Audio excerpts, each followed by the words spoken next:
في الفيديو ده انا هقولك على 3 حاجات لو لقيتهم في الشغل بتاعك او الوظيفة بتاعتك لازم تسيبها فورا وتشوف وظيفة تانية. تعال نشوف الموضوع ده، بس قبل ما نبدأ متنساش انك تشترك في القناة وتفعل زر الجرس، ويلا بينا.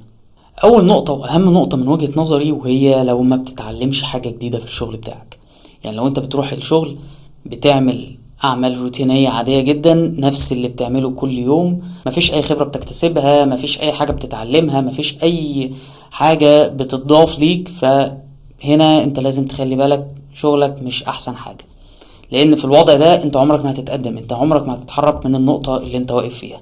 النقطة اللي انت واقف فيها هتفضل عليها الى الابد، يعني لحد ما الشركة بقى تقفل او يحصل اللي يحصل، فانت هتفضل واقف في مكانك، وده معناه برضو ان دخلك هيفضل زي ما هو واقف في مكانه. فلو انت ما بتتعلمش حاجة جديدة، لو انت ما فيش حاجة بتضاف لك في الشغل بتاعك، فانت لازم تبتدي تدور على شغل تاني، او تسيب الوظيفة بتاعتك وتشوف مكان تاني احسن يكون بيعلمك. ممكن يعني انا من وجهة نظري ان انت تتعلم حاجة جديدة ده اهم من الراتب يكون عالي. يعني انت مثلا ممكن تلاقي وظيفة تانية براتب اقل شوية، اقل حاجة بسيطة، بس انت بتستفيد منها وبتتعلم. في الحالة دي هيكون احسن لك، لان دي اللي هتنقلك للحاجة الاعلى، والحاجة الاعلى دي اكيد فلوسها هتكون اعلى. فخلي بالك من النقطة دي، لان دي اهم نقطة في ال3 نقط. تعال نشوف النقطة التانية. النقطة التانية، لو الشغل بتاعك عامل عليك لود وعامل عليك ضغط نفسي وعصبي، وان انت خلاص بقى انت عايش 24 ساعة مش طايق نفسك ومش طايق الناس، وعلى طول متعصب وعلى طول متضايق، ففي الحالة دي برضو انت لازم تشوف شغلانة تانية. الحياة هي كلها 60-70 سنة يعني احنا ايه، ربنا يعدي 60 سنة على خير. ليه؟ يعني الموضوع مش مستاهل، وهتلاقي نفسك ان حتى الفلوس اللي انت بتعملها، لو افترضنا ان دخلك حلو، فانت اصلا مش قادر تستمتع بيه، واساسا انت هتصرفهم على علاجك. فلو انت في الوضع ده لازم تبتدي تدور على شغلانة تانية. لو افترضنا بقى ان النقطة الاولى مجتمعة مع النقطة التانية، فدي مصيبة سودة، ويا سلام لو مجتمع معاهم التالتة، فساعتها هتبقى انت قاعد في مكان غلط، يعني انت قاعد في مكان مش ليك.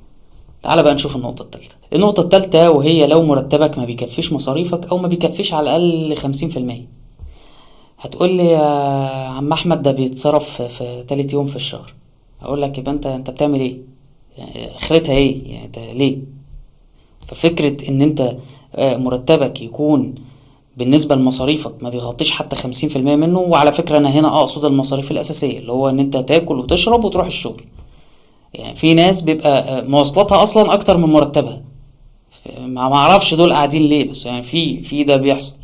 فلو انت في الوضع ده، فقعدك غلط، يعني قعدك اصلا في حد ذاته تضييع لوقتك وتضييع لطاقتك في حاجة انت ممكن تعملها تجيب لك دخل احسن.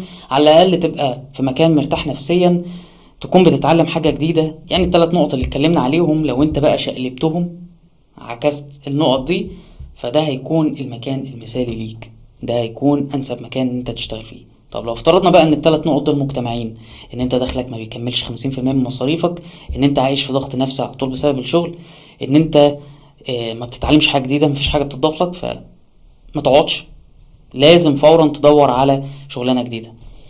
طب هتقول لي طب ايه اللي بيخلي الناس دي تقعد؟ لو افترضنا ان انت مثلا حد يعني الحمد لله ما عندوش ال3 نقط دول، وبيسمع الفيديو ومستغرب هو ايه اللي يخلي الناس دي تقعد، هقول لك منطقة الراحة. احنا معظمنا بمجرد ما بيدخل منطقة الراحة خلاص بقى انا شكرا، يعني خلاص انا مبسوط كده. فكرة ان انت اصلا خايف انك تدور على حاجة جديدة، او خايف ان انت تسيب مكانك، هي دي اللي مخلياك في مكانك، ودي اللي مخلياك تستحمل ال3 نقط دول وانت ساكت. فركز في ال3 نقط دول، شوف الدنيا ماشية معاك ازاي. خلي بالك الايام بتعدي والسنين بتعدي، فممكن قدام تندم ان انت كنت محطوط في ضغط عصبي، ان انت ما عملتش فلوس تعيشك. مش هقولك فلوس تعيشك في رفاهية، لا، تعيشك اصلا، يعني تبقى بتسرفايف مش اكتر من كده. وان انت ما بتتعلمش حاجة جديدة. يعني خلي بالك هما ال3 نقط مكملين لبعض.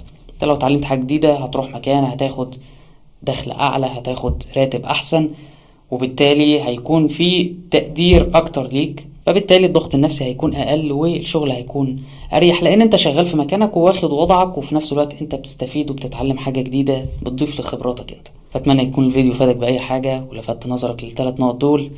لو استفدت اي حاجة متنساش انك تشترك في القناة وتفعل زر الجرس، واشوفكم الفيديو اللي جاي. سلام.